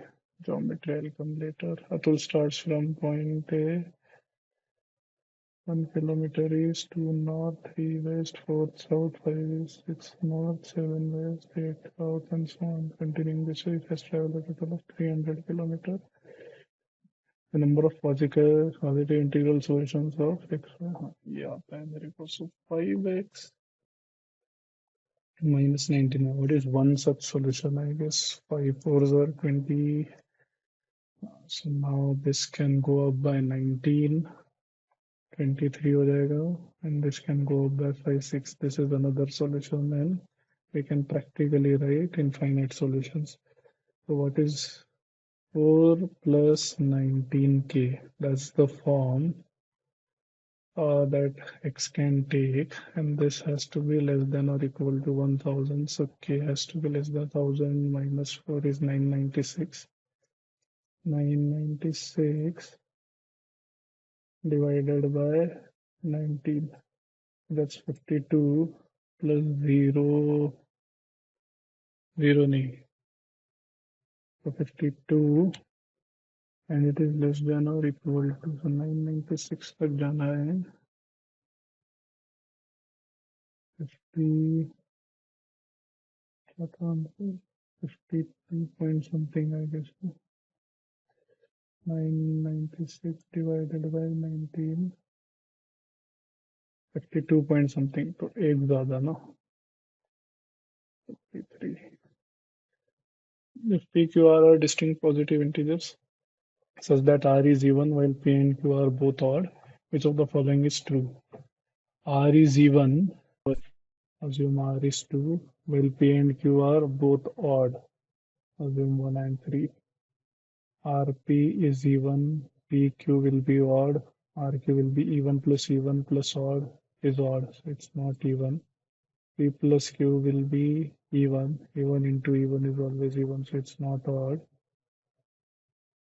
P plus Q minus R, 3 plus 1, so P plus Q minus R is what? P plus Q is even minus 1, so this is even. P plus R is odd, minus odd is also even. And R plus Q is odd, minus odd is also even. So all of this is even. This has to be the answer. A train traveling at 84 overtook train B traveling in the same direction in 10 seconds. If train B had been traveling at twice its speed, then train A would have taken 22.5 seconds to overtake it. Find the length of train B in meter given that it is half the length of train A. So assume A length is 2L, so B length is L. A traveling at 84 kilo, so I have to find it in meter, and then what was that formula? 1 kilometer per hour is 1000 divided by 3600 meter per second, so that's 5 by 12. So 84 into 5 by 12, that's 35 meters per second. That's the speed of A. Speed of A is 35 meters per second, traveling in the same direction. So relative distance L, L plus 2L, no, 3L, but relative speed would be 35 minus the speed of B, and that took 10 seconds. In second case, 3L, but now the speed is 35 minus 2B, and in this case it took 22.5 seconds. If I just divide these two, 12 gets cancelled. 35 minus 2B upon 35 minus B is 10 upon 22.5, which is 20 by 45. So 4 into 35, 9 into 35, that's 5 into 35 equal to minus 18, 18 for 14. That's the speed of B. So B speed is 12.5 meters per second. So 3L upon 35 minus 12.5 is 10. So what is L? 35 minus 12, 35, 23, 23.5. What am I doing? 3L, 35 minus B. 35 minus 2B, 54.5 seconds. 35 minus B is 20 by 45. 9 into 35 minus 18B is 4 into 35 minus 4B. 18 for 14. 5 into 35 by 14. Yeah, 5 into 35 by 14. This is 12.5. No, that is correct. So 22.5 divided by 3. So then this will become 75. The absolute difference between a 3-digit number 14. Did I make any mistake here?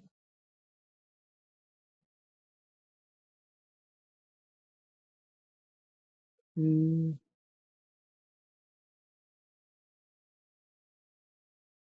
18 for 14. 14,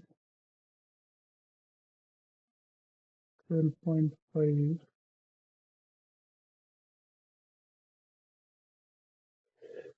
How stupid! This is 5 by 18 ना. अरे यार, 5 by 18 of 84. So 3 6 are okay. 6 3s are 18. So that's 70 by 3 meters per second. So basically, you have 3L upon 70 by 3 minus B upon you have 3L 70 by 3 minus 2B is what was that? 10 by 5 by 9. 3L gets cancelled. So 70 minus 6B upon 70 minus 3B is 5 by 9.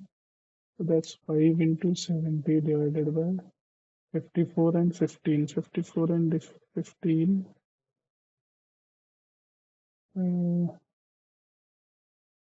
54 and 15 difference is 39. So weird.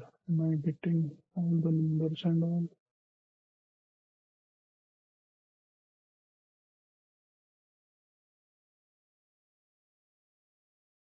Why is this so complicated? If the am I spending so much? Yes. Anybody's read number and the number obtained by reversing this digit is 594. How many natural numbers are there? So 100A plus 10B plus C minus 100C plus 10B plus A. That's 99.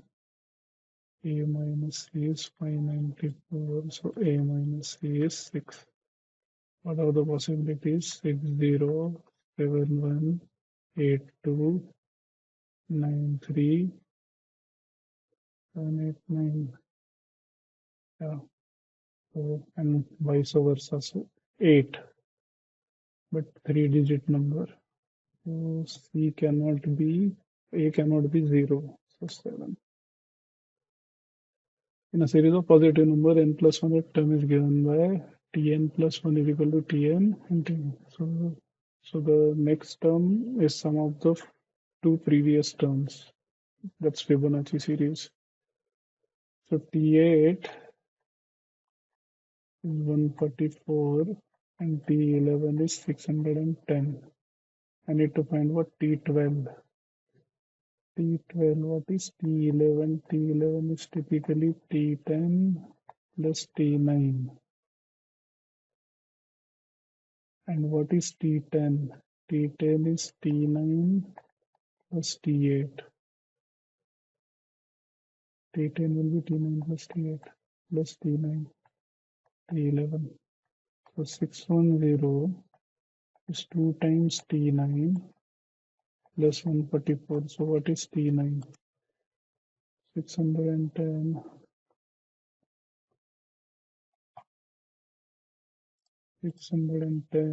minus 144 divided by 2, 233. What is T10?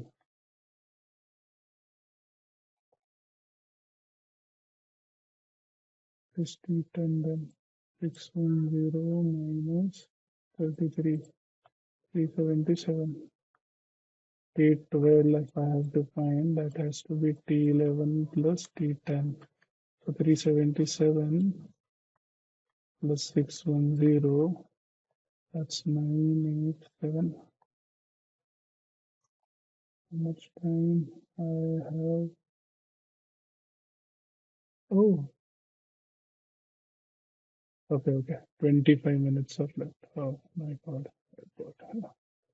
Every year, Kingdom Gloria goes to war with its neighboring kingdom. In every war, Gloria loses half its men in the army, and to cope up with it, it enters double the number of men lost in the war into its army in the same year after the war.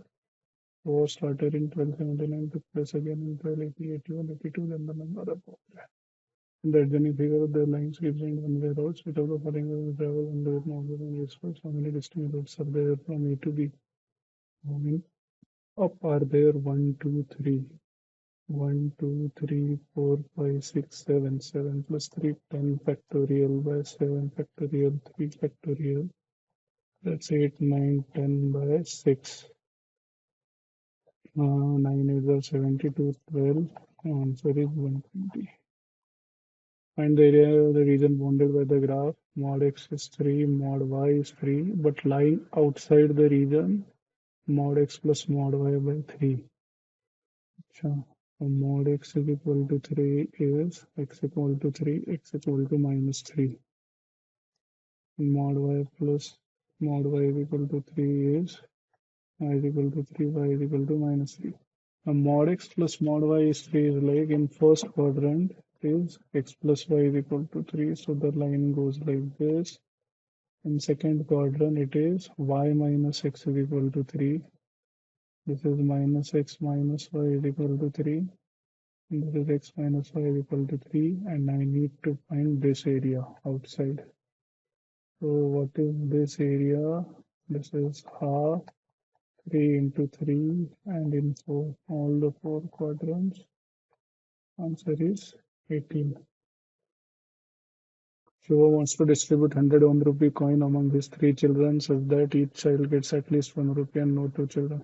We'll see later. Two friends, Amar and Prem, were born in same month of February of the year 1994. What is the word? Both of them were born on the same day of the week. Same day of the week. So 28 days. So each day of the week comes 4 times in that month. If Amar can take any one date, Prem has to take that date. Prem has to take that date. No, Prem has to take that day, which is 7 out of 28. So 1 by 4. The lengths of the sides of an acute angled triangle are 5x12, where 5 is how many integrals? Let me go back to the ones that I left. A 4-digit number n is of the form ABBA such that the remainder when n is divided by 101 is 45. Find the least possible. Two travelers were sitting around a fire about to have one of the travelers had 7 sandwiches while the other had 5 sandwiches. A third traveler passing by requested them to share their food with him in return for money. The 3 of them shared the sandwiches equally and the third traveler paid the other 2 a total of 24. So A has how many? 7 sandwiches. B has 5. C has 0.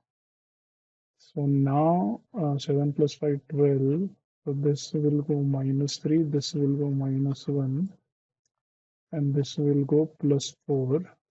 And in return, he gave 24 rupees back. So for 4 sandwiches, he paid 24. So 6 each. So A must have got 18, 6 threes are, and B must have got 6. And the difference between the amount received by 2, 18 minus 6 is 12.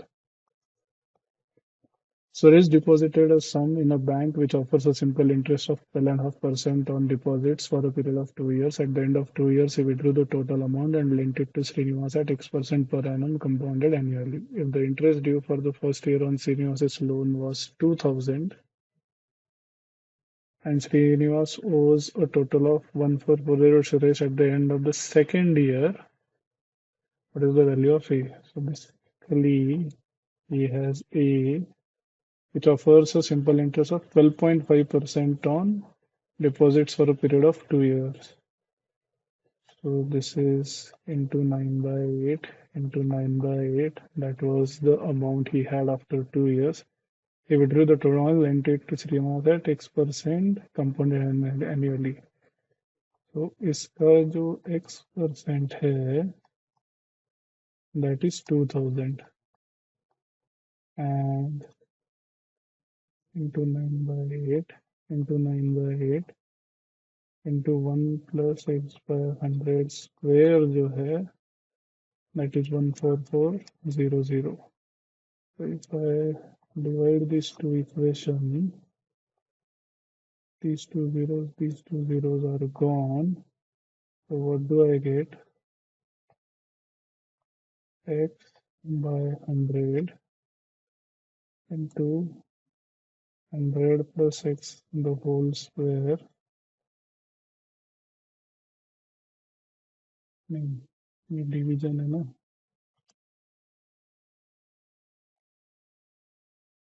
तो division है 1 plus 100 तो ये हो जाएगा 100 into 100 upon 100 plus x the whole square is 20 by 144. तो 100 चला गया, ये 25 हो गया. So 144 into 5 is 7200. क्या क्या लिख रहा हूँ मैं? 720. 720x is 100 plus x the whole square. तो क्या हो गया? x square plus 200 minus 720 minus 520x plus 10,000 is equal to 0. इसके भी रूट्स क्या है? x के रूट्स क्या बनेंगे? टू नंबर क्या हो गया? 520 ना. तो x is 500 और x is 20. तो 20% अगर रेट ऑफ इंटरेस्ट में पकड़ूँ तो इसके पास 2000 था, मतलब ये अमाउंट 10,000 है. What is the value? So 10,000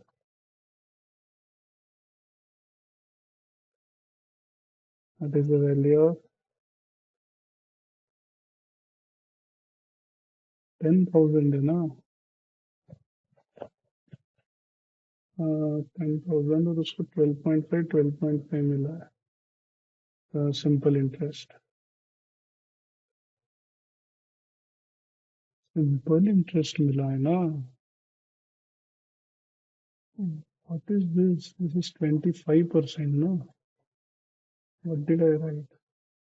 So 1/4 of A is 2000 no. So A कितना हो गया? 8,000 हो गया. Correct? How much time is left? 2 hours to 17 minutes are left. ये क्या था ये? This is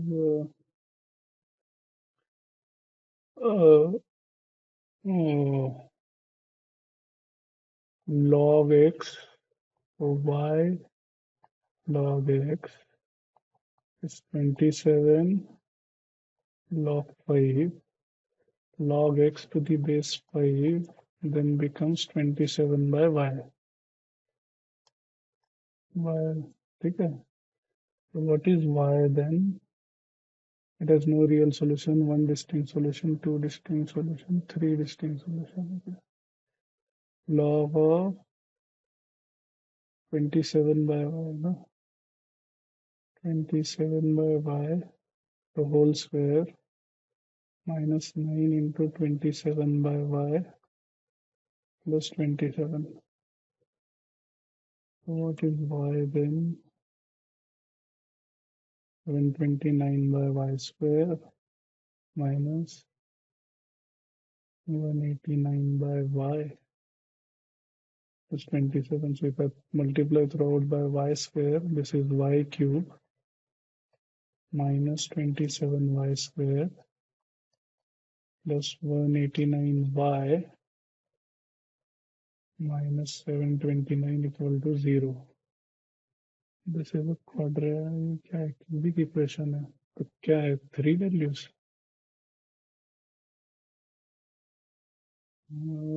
How do I solve this?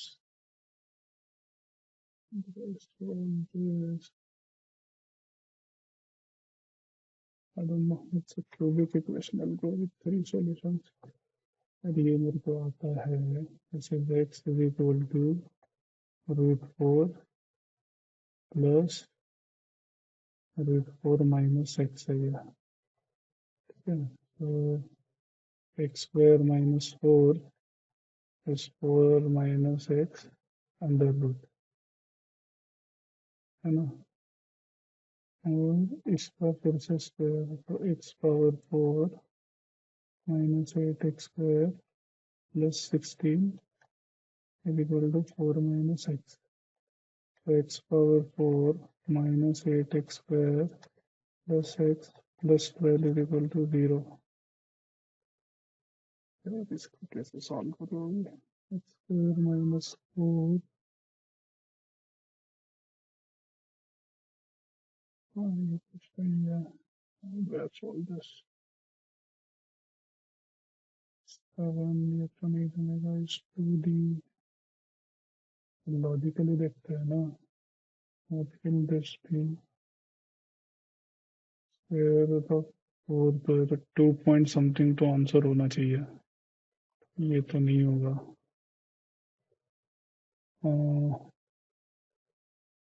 Root 13 भी 2 point something तो नहीं होगा. रूट 13 क्या होगा 3 point something ना. So this is 2 point something by 2. ये 1 point something आंसर है. And this is 3 plus 1 4 point something by 2. ये 2 point something आंसर B हो जाएगा. Taps X, Y, Z are fitted to an empty tank initially. Only taps X and Y were open. X fills pure milk at a rate of 4 L per minute and Y fills pure milk at a rate of 2 liter per minute. And the tank was 50% full.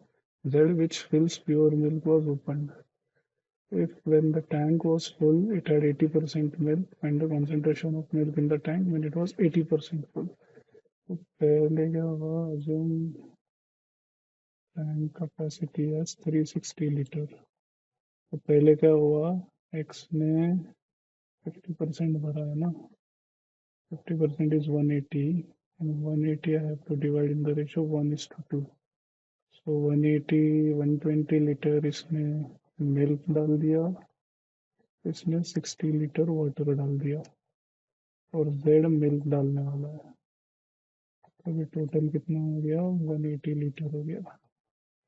Once this was done, जब ये 360 litre हुआ तो इसमें x plus z combined had 80. 8 3 24 240 plus 48. So 288 litre milk था और y ने बाकी बचा वाटर डाला 72 लीटर वाटर. तो इसने प्लस 12 डाला तो x ने कितना डाला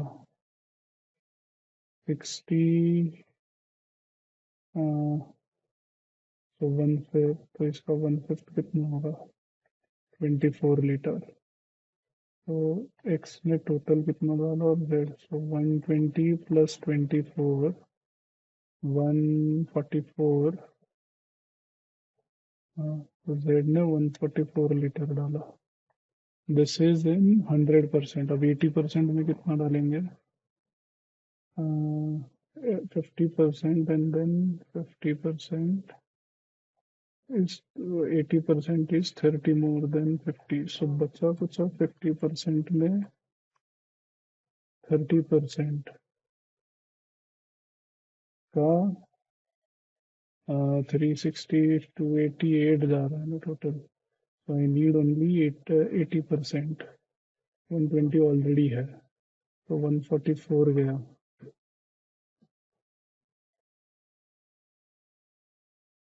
180 to 360 कितना कंसंट्रेशन है. 182 sorry 120 to 288. How much is that? 168. 168 का 80%.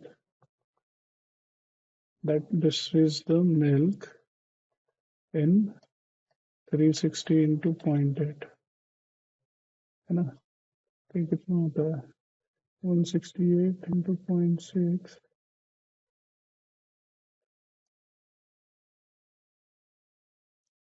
to 0.6.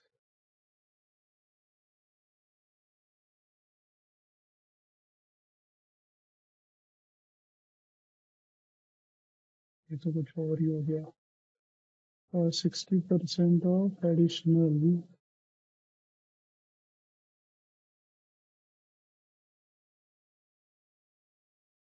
ये तो कितना गया है 180 180 180 180 into what am I doing 180 into 0.6. Where is calculator? 180 into 0.6 108.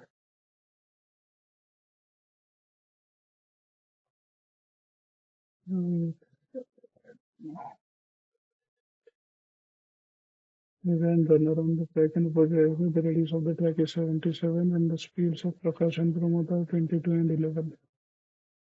When they both meet for the sixth time, find the distance that Prakash would have covered. So 11 meter every second he is moving ahead. 77 into 2 into 22 by 7. 484 meter है. They are meeting sixth time. When they meet, तो एक round complete हुआ रहेगा जब भी वो मिलता है. And every time this guy travels twice the distance as this. And when the distance, so 484 is the total they travel for each meet, so for 6 meet. And every time he travels 2/3 of the distance. कितना होगा 4 और 484 into 6 into 2 divided by 3. 1936. Am I making some mistake? And they both meet for the sixth time. 2 pi r, no? 2 pi r. 484 is the circumference. Every time they meet, they cover one circumference. For 6 times, they will cover 6 circumference. And every time they meet, Prakash is traveling twice the distance as this guy. इसका अगर half कर दूँ मैं तो 968 आता है. ये तो पता नहीं क्या है यार. 2x² plus 4x plus 8. x² plus 2x plus 4. x² plus 4k.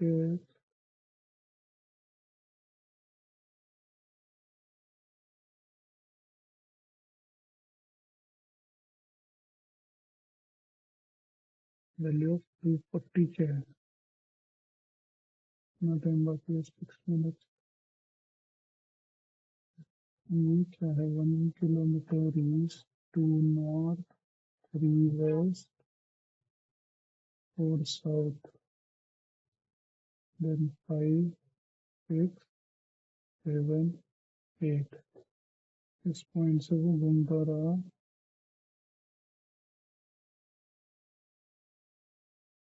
East, north, west, south, east, north, west, south.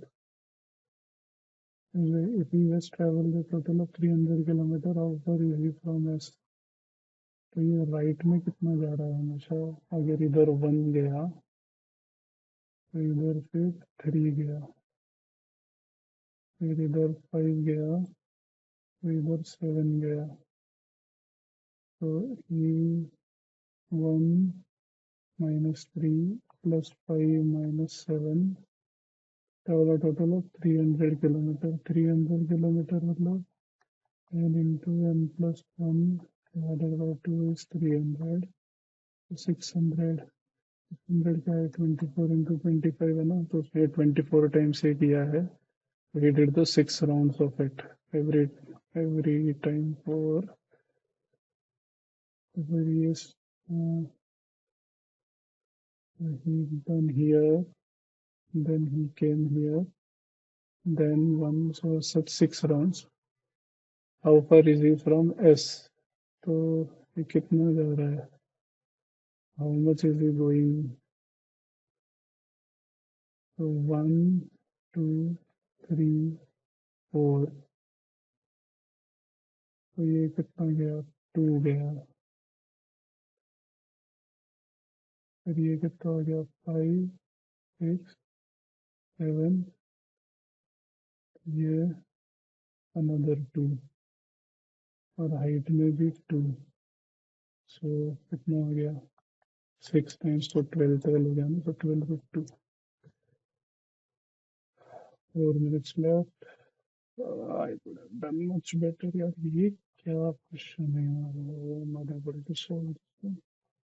84 kilometre per hour into 5 by 18 meters per second। 6 3s are 18, 6 1s are 6, so 14 into 5 is 70 by 3 meters per second। Same direction, same direction, half of the length of train A। 3L, 3L ही होगा ना? हाँ 3L। A is faster, so 70 by 3 minus B is 10 seconds, and in second time 3L 70 by 3 minus 2B, this time he takes 22.5। तो ये 3L अगर हटा दूँ so I get 70 minus 6B at the top and 70 minus B at the bottom. 10 by 225, 10 100 by 225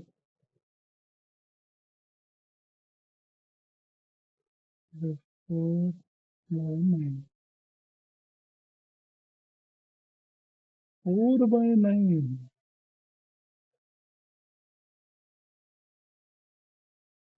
3B, no, sorry. 3B. 9 into 70 and 4 into 70, so that's 5 into 70. 9 6 are 54 and 12, not 15. 54 12, 54 12 difference is 42. 14 5s are 14 3s are, so that's 25 by 3 meter per second. So now 3L 70 minus 25, 70 minus 25 is 45 is 10. So L is what? 150. Find the length of train B in meter given that it is half the length of train A. Train A I took as 2L.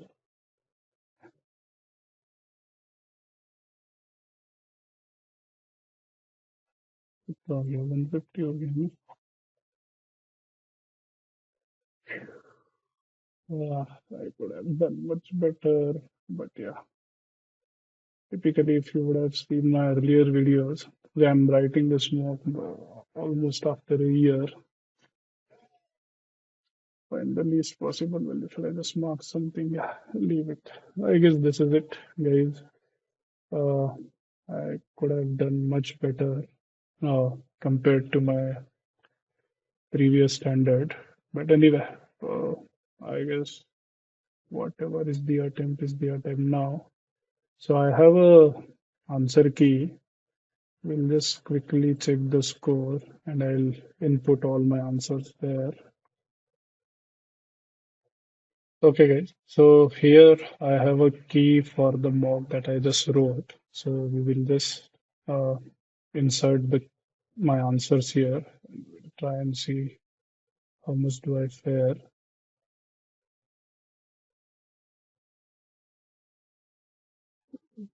Okay. So it's B, D, C, and C. I got B, D, C, and C. Then I have B, C, A, B, B, C, A, B. Here it is B, D, C, and A. B, D, C, and A. B, A, yeah, sorry. B, A, C, A. B, A, C, A. B, C, A. B, C, A. These I did not mark. These I did not mark. And here I said 2 as the answer. Okay. Okay. So one of the better VRC section, one incorrect, 20 attempt. I guess I fell short of attempt, but RCs were savers. These two sections, my God, I guess I screwed up big time here. So it's D blank. Yeah, I did solve this, right? D, oh, I don't know. What can be the code of Giant if their codes are filled? I could have marked it, right? The answer is O. I didn't mark it. Okay, D dash A and C. D dash A and C. I left out of this. 15. What did I mark? Okay, yeah. This 16 is C. 15 is D. 15 is D. 16 is C. 17, 11.5. Typically, non-integral answers are not there, but anyway, this is 2. 19 I did not mark. 20 I marked as C. Oh, I guess this is very poor. Only 8 questions I could solve. Hmm. I guess this is where I need the improvement. Okay, let me move on to QA now. It's A dash B A D. A dash B A. Did I mark D for this? Oh shit. Sixth is B. Seventh. Eighth is D. Okay, so this I got lucky. 9, 10, 11 is C. 12 is 53. 13 is D. 14 is 150. Oh my God, I still got it wrong. Answer is 50. Find the length of train B. I spent so much time on this silly question. He is not 7. What was the question? How many such numbers are possible? B could have taken all the 10 values 0 to 9. Shit, I just forgot about B. That's what exam pressure does to you. 987. I did not solve. 18, 120. 19 is 18. 20 did not solve. 21 is B. What the hell? Mm. It is the same day of the week. That means you can take any one day out of the 7 days, not one date out of the 7 dates, 4 dates. This is so stupid. It was 1 by 7, one day out of all the 7 days. Ah, poor, very poor. Oh my God. So this was the attempt, guys. I guess the score could have been much, much better in DILR and QA.